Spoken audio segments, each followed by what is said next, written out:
Welcome to a Friday Reads, where I talk about what I read, what I'm reading, what I hope to get to next. It's an odd week for me, a sad week, my worst week in a very long time, but it also has a lot of happy news too. So we're gonna do updates, some updates on the books that I've read, even though, like, to be honest, I haven't read like an absurd amount or anything like I think you guys are gonna get new thoughts on.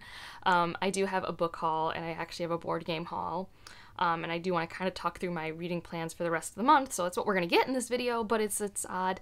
I thought about whether or not I'm filming this video or not, because it's just been such an off week, and that's how you know it's a bad week for me. I have consistently posted at least 2 to 4 videos every week since 2020, and I did that through being sick multiple times, like sick with either COVID or the flu. I've done that by bulk filming before long vacations, but this week I almost couldn't sit down because, unfortunately, if you're on my Discord, my Instagram, a patron, you know that I had to say goodbye to my cat on Monday, and I've known her since I was 12.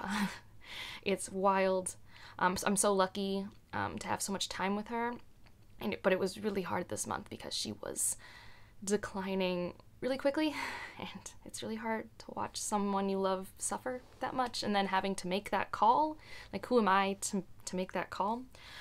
But it was hard, and every day, you know, it's just dealing with grief, and grief is very difficult because it's not, you know, it's not a linear trend. You know this, if you go through grief, you have good moments and you think, okay, we're good, we're moving forward, and then all of a sudden you're just like hit and you're just a mess again, and it's so difficult. And yeah, it's been a time. So in the midst of all of that, it was really hard to focus and read, as I've been saying the last couple weeks. But then on top of that, I don't know if you guys know this, but I want to be a teacher, specifically a professor at probably a teaching college, community college, liberal arts, any sort of teaching focused institute where I don't have to do research, where I'm just paid to teach. Primarily probably intro sciences, like intro physics, chemistry, biology. I'm actually qualified for like all of those. Physics is my first love, and so I saw an opportunity for, they're called adjunct instructors or professors, and so these are kind of like substitute teachers, but they don't show up for like one class, they show up for an entire semester to fill a hole in a faculty's thing, and you don't get paid a lot. It's actually like kind of crummy how that system's worked out. Like, if you're a full-time adjunct, it's really tough. But me, with my full-time job, and lucky enough that my job is like, yes, you can take the time to train and have this opportunity, because it's really good training opportunity for me. I get to teach this classical mechanics class this fall, which is like the dream. Like, this is huge for me. It's a great opportunity, and it came so fast. Like, I applied Monday, I heard back Tuesday, Wednesday I'm stressing about, can I do this? Will the university allow me to do this? Will my boss allow me? Will my funding allow me? Am I allowed to take this opportunity that just fell into my lap? And it all worked out, but all of that anxiety of anticipation also was preventing me to read, even though that was like good news, and Delilah was kind of in an okay place at the time. And in the minute I got the good news, I had like one day of relaxation where nothing was messing with my brain, and then Delilah started to really decline, and now I'm here. Now I'm here. So it's a weird time, a lot of, you know, exciting things on the horizon, but also, you know, closing a chapter that's been ongoing for a while. So that is to say, reading has been weird. I have finished 2 things, and I'm in the middle of some stuff, and I have, you know, like I said, stuff to haul, so let's go into it. I finished Lightbringer, and I have my Should You Read for that entire series, and yeah, that's maybe, I don't know if it's my favorite book, but it's for sure, I think, my favorite in this saga. I can at least say that. And like Iron Gold, Dark Age, Lightbringer's great. Lightbringer brings the emotions. Like, I don't know, I had buy-in for every emotional beat that happened, and it's been a while since a book did that for me. So yeah, I really like Lightbringer. If you had similar issues with Dark Age that I did, I say read Lightbringer.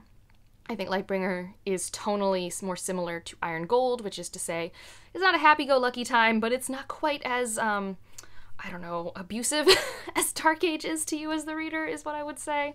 I don't know. It depends. Like, Lightbringer is a very good book. Let's just put it that way. I at least felt like there was a better balance between triumphant moments and, oh my god, what just happened moments that, like, kind of gut punch you. I think there was a better balance of that for me in Lightbringer. And if you want more spoiler-free thoughts, I will point you to my Should You Read video, and I think early September we are going to have our spoiler discussion on my channel for Lightbringer with Alex and Leanna. So you have that to look forward to if you want more Lightbringer Red Rising content.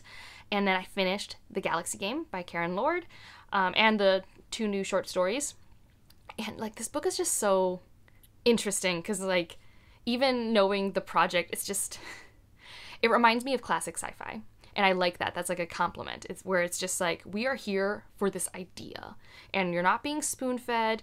And here are some characters that are pretty fun to follow, but like, especially in terms of the political world building, you have to do a lot of work connecting dots as the reader. Like, I don't think they're complicated dots, but like in terms of like exposition sentences, you don't get very many of them.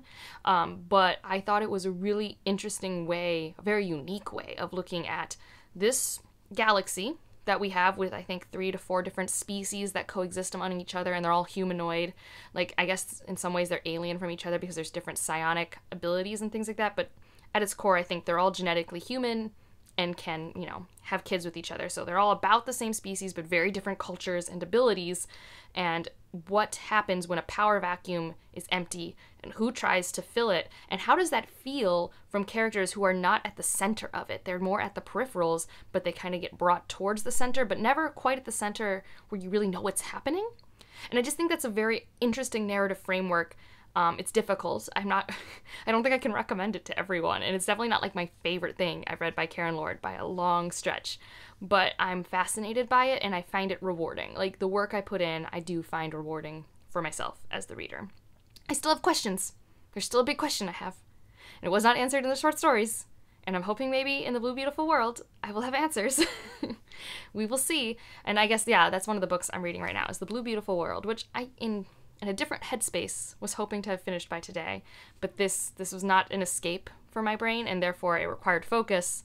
It's not as hard for me to read as The Galaxy Game, so it doesn't require a lot of focus. I just had no focus. Therefore, I'm only 6 chapters into this book. But I'm really liking it. What I will say, and I feel like this isn't marketed super well for this trilogy, but it is kind of like, you can maybe read The Galaxy Game without The Best of All Possible Worlds. I would never recommend it, but you could.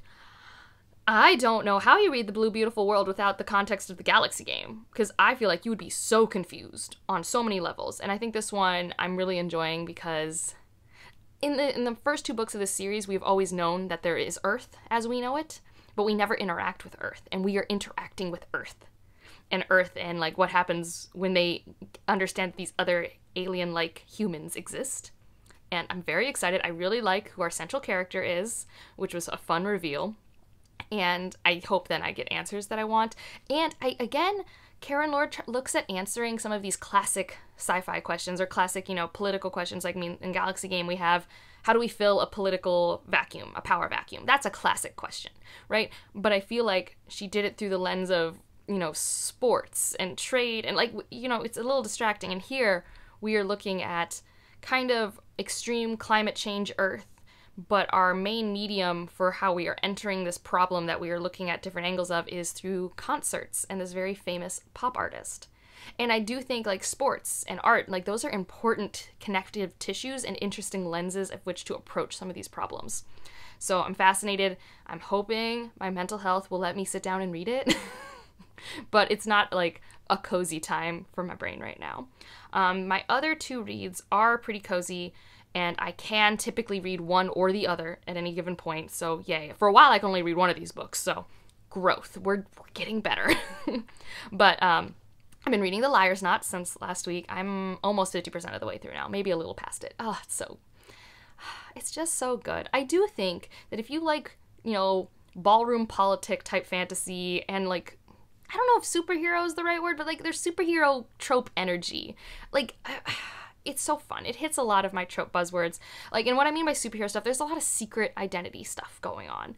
And it's done in a way that I think is both still the frustrating part of secret identity that can be fun, that builds drama and tension, but also you get enough reveal stuff that you're not so frustrated all the time. And I mean, I just have my 3 favorite characters interacting all the time. I'm learning cool things about this world. The supporting characters are getting fleshed out. This audiobook's amazing. I read a scene this morning that just made me smile, and it was about a cat, and considering my week, yes, I needed that. Oh, it was so cute. So yeah, this is amazing. So it's been primarily my audiobook / immersion read.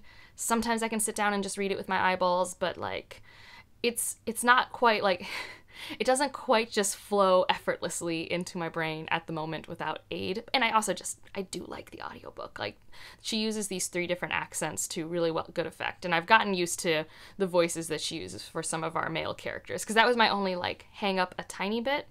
And actually, it's an audiobook that I like well enough that I don't listen to it at my reading speed. I listen to it at just 2 times speed and just let the story happen, which for me, 2 times speed, like, I think I could listen to this audiobook at like 2.5, 2.7, but I'm choosing not to, if that makes sense. So that's how I kind of know I really like an audiobook, is when it's just like, yeah, I just want to linger in it. It does still have to be a tiny bit faster for me, because sometimes this narrator has a matter-of-fact voice quality that I think goes away a tiny bit when I speed it up, which is like helpful. And then the book that I didn't think would be anywhere near my TBR anytime soon, but like when I tell you I could not do anything, I couldn't play Slay the Spire, I couldn't watch TV, I couldn't focus on anything. So I picked up A Court of Mist and Fury by Sarah J. Maas, because this is my 4th time reading it. Because, you know, it's one of those things where like, sure, it's not great literature, I don't know. It's perfect for my brain right now. It's absolutely perfect. I know all the beats that are going to come, and I can so relate to the dark, ambivalent, apathetic places that the character's in at the beginning of this story. And yeah, it's just comfortable, and it's easy. It is so easy to read and so easy to consume, and then suddenly I'm not thinking about my life because I'm just turning the pages, and it's really hard for that to happen to me in my reading life. And I just think that, sure, that means that maybe she's using some syntax structure or grammar or word choices that are dumb. I don't know. Like, there are plenty of people who have valid critiques on why this is not good writing. And there are plenty of good critiques on why there's a lot of problematic elements to these romances. But at the same time, I relate a lot to it, and it's helpful to me, and it just flies, and it does what I need it to do, which is help me escape. So that's what I've been doing. I've been reading that. Whenever my brain can't do anything else and it doesn't want to just exist in quiet, because we're not doing that right now. We've been doing a lot of things to distract me. That's what I've been reading. I don't know if I'll finish it. I guess we'll find out. I probably will.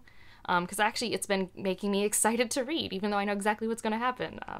It is really one of my favorite books, which is just so odd in comparison to the rest of my favorite books. Like, it's just such an odd one out in terms of tropes, writing style, and everything like that. Like, I do like romance books, but it is very rare for one to be so rereadable for me. Normally, I'm a little more like a one and done romance thing. I like the same tropes, and I can keep consuming the same tropes over and over again, but for one book to be something that I've come back to so many times, it's just very interesting to me. So yeah, that's where the reading's at, and I guess for the end of the month, I would like to get to Labyrinth's Heart, because I really want it. I almost bought a copy today, but when I went to the store, they only had kind of a beat up one, because apparently how they ship Orbit books, or maybe not just Orbit books, but how they ship them, they already sold all their other copies, which, yay, the book's getting sold. I'm excited for the book, but me, I don't have a nice shiny one. So I'll have to either order one or wait for them to get new stock. It's not that big a deal, because I have the audiobook and I have my ARC, so I have it. I just wanted the purple book for the shelf. Like, that's what I wanted. But I for sure want to get to that. I don't know. I have other stuff I need to read for a secret project. I'm making some good headway there. There's a couple things I still want to read for that. And in theory, I'm going home next week, but it depends on health stuff. Like, you know, I have to make sure I don't get sick, and my family that's currently sick has to be better. That's another fun stressor in my life at the moment. But presuming I get to go home, I'll have some reading time, but I'm also going to be hanging out with my family. My cousin's in town from Venezuela. I haven't seen my mom and my stepdad in a while. We're going to play board games. So it might only be Labyrinth's Heart and Secret Project, and maybe a couple other things that I haven't picked yet, because I just don't know what my brain's doing, like, ever right now. And that just is what it is, right? But we'll see. Like, I'm at least, everything I'm reading right now, it's generally good. I just want to have a few more brain cells for the Blue Beautiful World, because I want to know what's going to happen. Like, I am so intrigued by its questions. And now for my mini haul, I had some family that came in town on Sunday for dinner, and so whenever people come to see me, I always take them to the Brookline Booksmith. And while I was there, I'm like, I kind of want to buy a book, because mental health, serotonin, retail therapy. So I bought one book, because I almost bought it the last time I was there. And so I bought The Surviving Sky, which I don't even think seeing an image of this picture does how detailed this is in person. Like, these little birds kind of have just enough sheen on it that when you see it, it almost like they come off the page. And the detail in the city up here, I don't even know what this book's about. I know it's sci-fi. I know it's like post-apocalyptic, but not like post-apocalyptic like Mad Max Fury Road. Like, this is after an apocalypse. This is how society works now, maybe. I do want to watch reviews for this for my June recent release roundup, but even before that, I'm like, this is so pretty. Now, what's a bummer is, so this is Titan Books, which I think is a UK publisher. Like, I don't think there's a US equivalent, maybe. I don't know. I think this is bound in the UK, though, because this is not opening. It is very glued, extremely glued, but it's so pretty, so I bought it. And then we went across the street from Brookline Booksmith. On Beacon Street, there is Eureka Puzzles and Board Game Store, which I also like that store. I don't go in there often because then I buy something, and I don't always buy things, and I don't always show you guys when I buy things, but I got Cascadia, which I do really like this game, and I just thought this is also a very pretty cover. This is a really fun, like, medium weight game to play with, like, friends and family, and I really like it. I have friends who own it, and I own the other designed game by this company called Calico. Well, not company, like, I own a lot of AEG games, that's the publisher, but this designer has another game called Calico about making a quilt for cats, and this is about making an ecosystem, and it also kind of, I didn't mean this to happen, but I think they match, right? Like, I don't do board game book lookalikes, but let's just say this matches, right? So that's this video. Yeah, and everyone who has reached out on Discord, Patreon, Instagram, just, you know, say sorry for my loss and everything. I appreciate all of you, and I hear you. I don't have anything meaningful to say in response. It's just, you know, it's just a tough time. It's a tough time we always know will happen when we bring pets into our lives. It's not like it's surprising, and it's always worth it. It's always worth the pain, at least for me. This is my second pet that I've lost in my life, and although it sucked beyond words every time, it's always worth it. But that's it for this one. If you don't want to tell me what you're reading, doing, watching this weekend, and you just want to let me know you're here, I mean, I think we should leave a cat, not because of Delilah, but because of the kitten in The Liar's Knot. That's why I want a cat, because that's probably the highlight of my day, is reading that scene. Like, talk about a scene that's just so incredibly awesome. Perfectly crafted. Read The Liar's Knot just for that scene, truly. And otherwise, like if you liked it, subscribe if you want to, and I'll see you in the next one. Bye.